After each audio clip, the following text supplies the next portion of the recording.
کیا قیمت رہے گی جب سرکار کے بعد در رہا سوانا ماں عملہ بادریہ جنتی بھائی ان کو ہی قرار دیا، ادھر قبلے کی طرف منہ سے پھیر لیا، جدھر سرکار کا چہرہ پھیرا اس بعد ان کو جنتی کرا دیا۔ وہ کتنی ساری کمائی تھی وہ ادھر سے ادھر کر لیا۔ معلوم ہوا سرکار کسی بات پر خوش ہو جائے تو جنت، سرکار جنت کے مالک ہے، گناہوں کے ہوتے ہوئے بھی جنت مل سکتی ہے۔ یہ مسئلہ بھی یاد رکھنا ہے، صرف متقیوں کو ہی جنت نہیں ملے گی، گنہگار کو بھی جنت مل سکتی ہے۔ کس طرح مل سکتی ہے؟ بخاری کا متن ہے، حضرت عبداللہ بن مسعود اس کے راوی ہیں۔ ایک صحابی پوچھتے ہیں یا رسول اللہ متی الساعۃ، یا رسول اللہ بتائیے قیامت کب آئے گی؟ سرکار ما عددت لہا، وہ قیامت کے کیوں پوچھے؟ کیا کمائی کی ہوئی ہے، قیامت کے لیے کیا تیاری ہے؟ دیکھیں سائل کا سوال ہے جنت آئے گی کب؟ سرکار اس کا جواب نہیں دیتے، فرماتے اس کے لیے تیاری کی کیا کی ہے؟ جواب میں کہتے ہیں ما عددت لہا من کثیر صلاۃ ولا صوم ولا صدقہ، یا رسول اللہ قیامت کے لیے نہ ہی تو میں کوئی زیادہ نمازیں پڑھ سکا ہوں، نہ زیادہ روزے رکھ سکا ہوں، نہ کوئی اور نیکی کے کام کر سکا، ولکنی احب اللہ ورسولہ، لیکن یا رسول اللہ میں آپ سے پیار کرتا ہوں۔ آپ نہ پھر گھبرانے کی کوئی بات نہیں، انت معہ من احببت، تو اس کے ساتھ ہوگا جس کے ساتھ تمہارا پیار ہے۔ پتہ یہ ہے کون؟ یہ وہ شخص ہے جو کثرت سے شراب پیتا ہے۔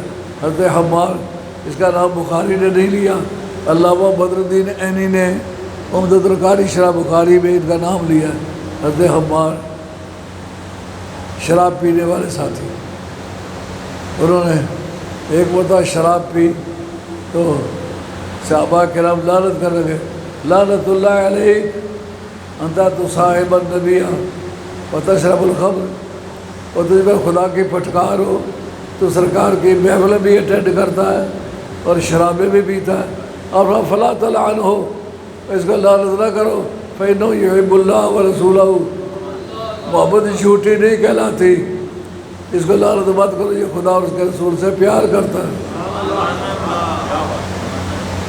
3 مرتبہ شراب پی ہے اور توبہ کر کے پھر پی لیتے، بہت مرتبہ پی۔ سرکار تھوڑا گھبرا نہیں، تو جنت میں میرے ساتھ ہوگا۔ جس وقت ہم نبی پاک کے صحابہ سے محبت کرتے ہیں، اہل بیت اطہار سے محبت کرتے ہیں، والی بغداد شہنشاہ جیلان سے محبت کرتے ہیں، خواجہ غریب نواز سلطان ہند سے پیار کرتے ہیں، امام ربانی مجد الافسانی شیخ مسانی سے پیار کرتے ہیں، خواجہ خواجگان سید السادات پیر میر علی شاہ صاحب گولڑوی رحمۃ اللہ علیہ سے پیار کرتے ہیں۔ اس کا مطلب یہ ہے کہ ہم پیار کی وجہ سے ان کے ساتھ ہوں گے۔ گنہگار ہیں، ہمیں کتنی کمزوریاں ہیں، لیکن اہل دل سے اہل حق سے پیار کرتے ہیں، اور کچھ نہیں کر سکتے ہو، اہل اللہ سے پیار کرو، وہ بھی جنت ہو جائے۔ اس کا مطلب یہ ہے وہ جو جنتی ہونے کی خوشخبری مدینہ شریف میں سنائی ہے، ان کے مطلب یہ کیا گارنٹی ہے کہ پہلے انہوں نے کوئی گناہ نہیں کیا تھا یا بعد کوئی گناہ نہیں کریں گے؟ اس کا مطلب یہ پہلے گناہ بھی اور پچھلے گناہ بھی سب موجود ہوں، مگر ان کو میں نے جنتی قرار دے دیا، کوئی روک نہیں سکتا۔ تو حضرت عثمان کو رضی اللہ تعالیٰ کی ذات پاک کو جب آپ نے لائبلٹی آف لا سے ایگزیمپٹ کر دیا ہے، یعنی قانون سے ان کو جدا کر دیا ہے، قانون پر اپلیکیبل نہیں ہو سکتا، تو پھر ماننا پڑے گا۔ اسی قاعدے کے مطابق جس وقت بدر کی جنگ جاری تھی تو حضرت عثمان غنی رضی اللہ تعالیٰ عنہ کی پہلی اہلیہ محترمہ صاحبزاد سرکار کی بڑی صاحبزادی جن کا نام رقیہ تھا، وہ ان کے نکاح میں تھی، وہ سخت بیمار تھی۔ اس وقت حضرت عثمان نے اصرار کیا یا رسول اللہ میں ضرور جاؤں گا، جب جان اور مال کی قربانی کا وقت ہو میں پیچھے رہوں، اور گھبراؤ نہیں، تمہیں حاضرین بدر میں شمار کروں گا۔ آج تک کسی مسلمان نے یہ کہا ہے ان کو بدری کیوں لکھتے ہو؟ بدریوں کی فہرست میں سر عنوان حضرت عثمان کا ذکر آتا ہے۔ سرکار کو اختیار پہنچتا ہے کہ وہ غیر حاضر کو حاضر قرار دے۔ جس جگہ حضرت عثمان کی فضیلت بیان کرتے ہو وہاں سرکار کا اختیار بھی بیان کرو۔ سرکار غیر حاضر کو حاضر قرار دے قائم ہے۔ اور تمام محدثین نے جہاں بدریوں کی لسٹ دی ہے سر عنوان حضرت عثمان کا ذکر کیا ہے کہ وہ بدری ہے۔ اور پھر مال غنیمت جو بدر سے آیا ہے بدریوں کا حصہ ان کو دیا ہے کہ یہ بدری صحابی ہے۔ اور دور فاروقی میں پینشن کا سسٹم جاری ہوا۔ سب سے پہلا بندہ انسانی تاریخ میں جس نے انسانوں کی پینشن مقرر کیا وہ حضرت عمر فاروق ہے۔ یہ کہتے پھرتے نا ہماری مملکت فلاحی مملکت ہے، ویلفیئر اسٹیٹ ہے، ہم بے روزگاری اناؤنس دیتے ہیں اور ہم کسی کو بے روزگار نہیں رہنے دیتے۔ سب سے پہلے بے روزگاری الاؤنس دیا ہے حضرت عمر فاروق نے اور سب سے پہلے پینشن مقرر کیا انہوں نے۔ تو آپ نے پھر بدریوں کا لیول رکھا 5000 درہم سالانہ۔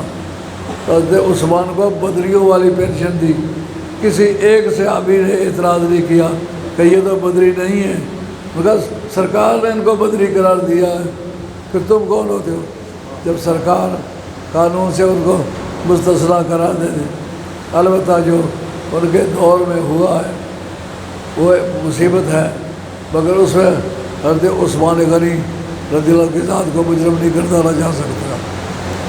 آپ نے اپنی بیٹی کا رشتہ مروان بھائی ایمان کو دیا، وہ صرف اس وجہ سے کہ چچا زاد بھائی تھا، اور آپ طبیعت کے بڑے ملین اور بڑے نرم خو تھے، اس لیے اس زمانے میں خلافت راشدہ جو تھی وہ سیدھی بنو امیہ کی حکومت بن گئی تھی۔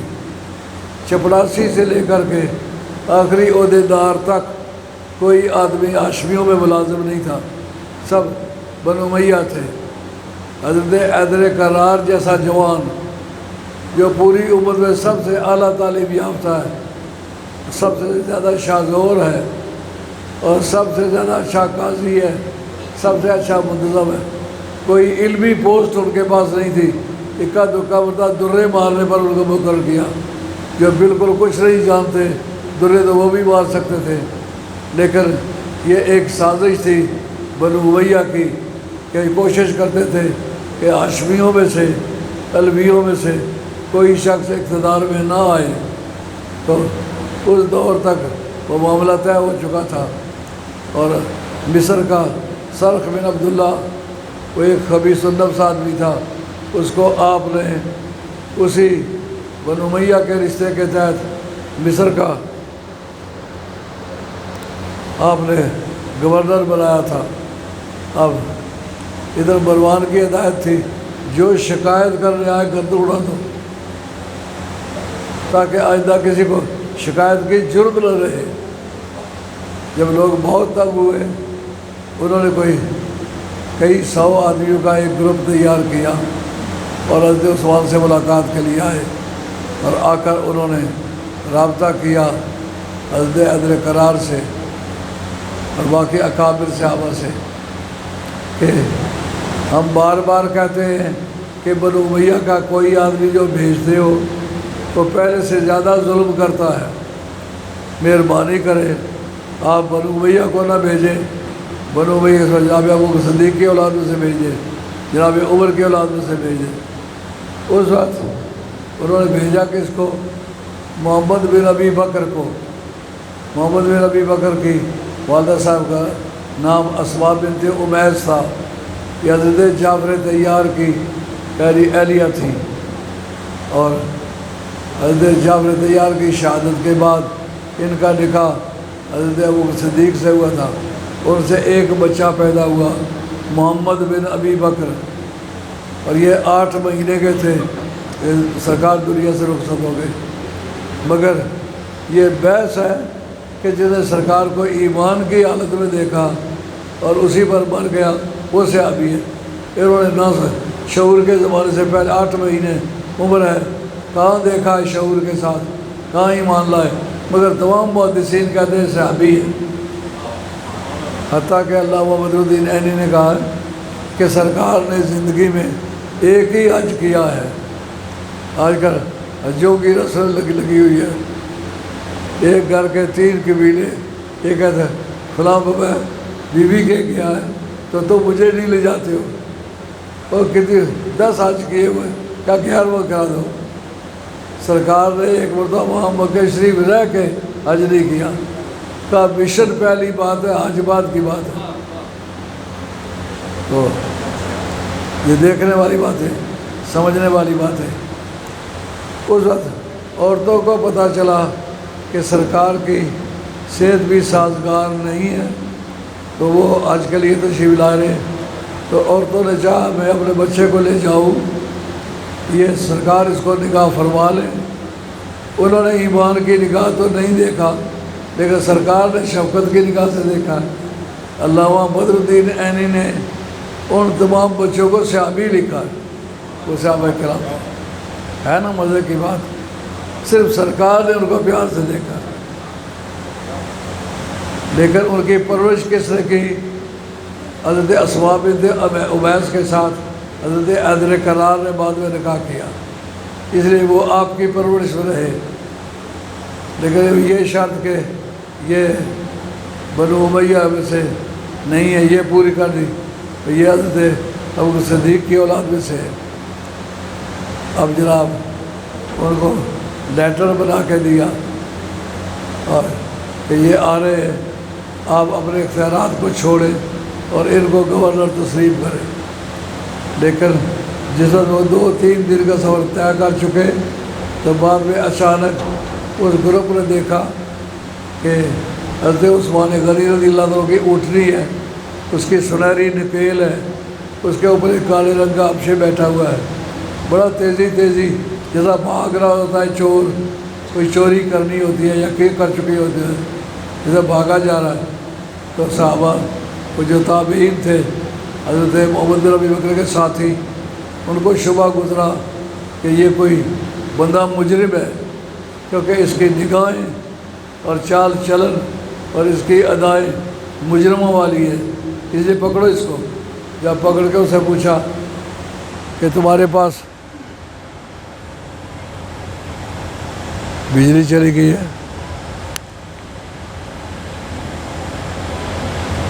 تمہارے پاس کوئی چیز ہے؟ اس نے کہا کوئی چیز نہیں ہے۔ تو اس وقت جو محمد بن ابی بکر کے ساتھ چند نوجوان تھے، انہیں 2 چپٹیں اس کو لگائیں، ان کا فٹافٹ کر نہیں تو تجھے ہلاک کر دیں گے۔ اس وقت اسے ایک چمڑے کا تھیلا نکالا جس کے اندر ایک لیٹر تھا، وہ حضرت عثمان کی طرف سے تھا، مور حضرت عثمان کی لگی ہوئی تھی کہ جو ہی محمد بن ابی بکر وہاں پہنچے اس کو رگڑ دو، اس کو قتل کر دو اور اپنے سلسلے کو جاری رکھو، آئندہ بھی جو بھیجیں گے اس کو قتل کرنا ہوگا اور بنو امیہ کی حکومت جاری رہے گی۔ جب یہ دیکھا اس وقت ان تمام دوستوں نے کہا اب واپس چلتے۔ مور پہچانی گئی حضرت عثمان کی تھی، اونٹنی پہچانی گئی حضرت عثمان کی تھی، لیکن جب تحریر کے وقت آیا تو مولا مختار اس کا پہچانا یہ مروان کی تحریر ہے۔ حضرت عثمان کو اس بارے میں گنہگار نہیں سمجھنا۔ اب جناب چاروں طرف سے وہ عرب لوگ حملہ کر کے آئے تھے، وہ کئی ہزار کی تعداد میں ہو گئے، چاروں طرف سے انہوں نے گھیرا کر لیا۔ لیکن لطف کی بات دیکھیے، حضرت عثمان کوٹھے پہ چڑھ کے کہتے اور بیرے معونہ میں نے خرید کے نہیں دیا، یہ کیا وجہ ہے؟ جانور پانی پی رہے، عثمان پانی نہیں پی سکتا۔ یہ وہ ریاض الجنہ نہیں کہ جو میں نے خود خرید کے دی تھی، سب اس میں نماز پڑھتے ہو، مجھے نماز پڑھنے کی اجازت نہیں۔ یار بہت پیاسا ہو، لبوں میں جان آ گئی ہے، کوئی شخص علی کو بتا دے میرے لیے پانی کا بندوبست کرو۔ مزہ آیا نا؟ جس خاندان کو کربلا شریف میں کئی دن پیاسا اور بھوکا رکھا گیا، اس خاندان نے حضرت عثمان کو معصور حالت میں پانی کی 2 سرائیاں بھیجی ایک امام حسن کے ہاتھ، ایک امام حسین کے ہاتھ، تھوڑا یہ پانی ان کو پہنچاؤ، اس کے بعد دونوں میرے بیٹے تلواریں لے کے دروازے پر کھڑے ہو جاؤ، اگر کوئی عثمان کو مارنے آئے تو آپ اس کو روکیں۔ وہ کئی لوگوں سے لڑائی ہوئی، جھگڑے ہوئے، زخمی ہوئے، لیکن حسن و حسین نے وہ ڈیوٹی دی، مگر حضرت محمد بن ابی بکر جن کے قتل کا فیصلہ انہوں نے کیا ہوا تھا، ان کے غصے کو نہ روکا جا سکا۔ وہ انہوں نے چند اور ساتھی لیے، مکار کی چھت پہ چڑھ گئے، اوپر کی فصیل کو پھاند کے وہ اندر آئے۔ جو حضرت عثمان کی بیوی صاحب ہے وہ وہاں موجود تھی، وہ موقع کی گواہ ہے، اور وہ کہتی ہیں اس حضرت محمد بن ابی بکر نے آپ کی ریش مبارک پکڑ لی، جب ریش مبارک پکڑ کے کھینچی تو حضرت عثمان کہنے لگے اگر تیرا ابا اس حالت میں دیکھتا تو کبھی خوش نہ ہوتا، اس ان کا ہاتھ چھوٹ گیا۔ اس پر ایک حدیث یاد رکھنے کی ہے۔ حضرت عثمان غنی ایک مرتبہ قرآن مجید پڑھ رہے تھے، جب اس آیت پہنچے فَسَيَكْفِيكَهُمُ اللَّهُ وَهُوَ السَّمِيعُ الْعَلِيمُ، اس آیت پر پہنچے، سرکار نے ان کی انگلی پکڑ کے دبا لی، فرمایا عثمان جب تیری شہادت ہوگی، تیری شہادت کے خون کا پہلا قطرہ اس پر گرے گا۔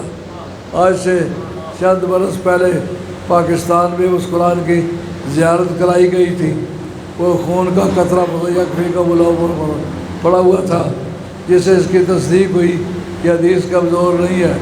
بعض نادانوں نے اس حدیث کو کمزور کہا، اس وجہ سے کہ موت سے پہلے کسی کو کیا پتہ ہے، یا اپنے طور پر کسی کو نہیں پتہ، مگر خدا بتائے تو بتا سکتا۔ سرکار نے کتنے ہی لوگوں کے وقت سے پہلے بتایا کہ اس طرح ذلت کی موت بنے گا، فلاں فلاں جگہ بنے گا۔ جس بدر کی جنگ ہوئی، پتہ ہے اسے پتہ ہے کہ فتح کی پہلی نشانی کیا تھی؟ یہ جو بچے ادھر بیٹھے ہوئے، بدر ایک میدان ہے جہاں پہلی جنگ ہوئی، کفار مکہ پورے عرب کو لے کے آ گئے، اور سرکار دو عالم صاحب نے رات کے وقت پھر کے میدان کا نقشہ بتایا، فرمایا اس جگہ ابو جہل گرے گا اور مرے گا، اس جگہ عتبہ گرے گا اور مرے گا، اس جگہ شیبہ گرے گا اور مرے گا۔ جب چوٹی کی سیاسی قیادت، فوجی قیادت کے مرنے کی جگہ بتلائیں، کسی نے نہیں کہا کہ سرکار کو کیا پتہ ہے۔ یار بدر کی جنگ جیتی اسی طرح گئی کہ میدان میں جانے والوں کو سرکار نے پہلے بتا دیا فوجی قیادت اس طرح ماری جائے گی۔ جب ابو جہل مارا جائے گا لڑے گا کون؟ جب عتبہ مارا جائے گا جو عرب آرمی کا CNC ہے، لڑے گا کون؟ ولید مارا جائے گا، وہ عرب کا رستم تھا، 72 جنگیں لڑا ہوا تھا، جب وہ مارا جائے گا، شیبہ مارا جائے گا۔ جب فوجی قیادت، فکری قیادت ماری جائے گی تو لڑے گا کون؟ اسی لیے اس میدان میں صحابہ کی جو کارروائی ہے وہ یادگاری ہے۔ اس میں کسی نے نہیں کہا یہ کس طرح پتہ چلا کہ کون کب مرے گا، سرکاری دو عالم صاحب نے سب کے متعلق بتا دیا، اس طریقے سے ان کی موتیں ہوگی۔ حضرت عثمان کو جو بتانا اس جگہ خون کا قطرہ گرے گا، اس سے پتہ چلا حضور کو اللہ تعالیٰ نے علم غیب عطا فرمایا ہے، یہی وجہ ہے آج تک وہ شہادت موجود ہے۔ تو حضرت عثمان غنی کا خاتمہ بالخیر، آپ کی جو بیوی صاحب ہیں ان کا پھر محمد نے نہیں مارا، جو ان کے ساتھ دوسرے بلوائی تھے انہوں نے مارا، لیکن حسن و حسین کو اس وقت تک پتہ نہیں چل سکا جب تک ان کی شہادت واقع نہیں ہوگی، کیونکہ وہ باہر دروازے پر کھڑے تھے کہ دروازے سے کوئی آئے گا تو روکیں گے، لیکن یہ چھت کی طرف سے آئے، اس لیے حسن و حسین کا اس کا پتہ نہیں تھا۔ اس کا مطلب یہ وقت آخری تک اہل بیت رسول صلی اللہ علیہ وسلم صحابہ کے دھڑے پر تھے، اب وقت اختتام پذیر ہو گیا ہے، میں اجازت چاہتا ہوں۔ یہ سب ان سوالات کے جوابات ہوئے جو حضرت عثمان پر ان کا اعتراضات ہیں، اللہ تعالیٰ قبول فرمائے۔ ہم جب تک زندہ ہیں اس وقت تک انشاءاللہ صحابہ کرام کے حقوق، آل بیت رسول کے حقوق، سرکار کی ختم نبوت پر پہرا دیں گے۔ اب جو کانفرنس 20 تاریخ کو ہو رہی ہے، اس کا نام کا امام حسین کانفرنس، اس میں ایک پہلا مسئلہ یہ ہے کہ جو سپریم کورٹ کے جج نے یہ کہا، مرزا انہوں نے جو کہا سنا ہے کہ ملک آزاد ہے، انڈیپینڈنس آف ایکسپریشن، یہ جو کچھ ضمیر میں کہنے کی اجازت ہے، یار اس کے لیے کوئی شروط بھی ہوں گے۔ ایک علماء کو مشورہ دیا ہے کہ اس مضمون میں گفتگو کرنی ہے، سرکار کے ختم نبوت کو تحفظ دینا ہوگا۔ دوسرا، آل بیت رسول صلی اللہ علیہ وسلم کے حقوق کو تحفظ دینا۔ بے شمار مولوی اس وقت ایسے بنے ہوئے جو سید بن گئے ہوئے، اگر اور کسی کو نہیں پتا، ان کو تو پتا کہ سید نہیں ہے۔ اعلیٰ حضرت فاضل بریلوی نے جامع فتاوی رضویہ کے اندر لکھا ہے کہ جو سید نہیں اور سید کہلاتا ہے، اس کے پیچھے جتنے نمازیں پڑھی گئی ہیں وہ مکروہ تحریمی ہیں، ان کا اعادہ واجب ہے، اور آئندہ اس کی امامت مکروہ تحریمی ہے۔ اور دوسری بات یہ ہے، اس نے والدہ کو زانیہ ہونے کا الزام دیا ہے، اس لیے اس کا برا اثر ہوگا، اس کی بیعت بھی ناجائز ہوگی۔ کیوں کہ جس کی امامت مکروہ تحریمی ہے، اس کی بیعت کس سے جائز ہوگی؟ اس لیے حقوق آل بیت پر بھی گفتگو کریں گے، صحابہ کرام کے حقوق پر بھی گفتگو کریں گے۔ دیکھیں حضرت عثمان غنی رضی اللہ عنہ نے اپنے دور حکومت میں حضرت حیدر کرار کے خاندان کو کوئی خاص فائدہ نہیں پہنچایا، لیکن مشکل کے وقت آل بیت سر پر پہنچے کہ نہیں پہنچے؟ اس کا مطلب یہ ہے آل بیت کی ڈیوٹی ہے کہ وہ صحابہ کرام کی عزت و آبرو کا دھیان کرے۔ اللہ میرا اور آپ کا خاتمہ سچے دین پر کرے۔ وما علینا الا البلاغ۔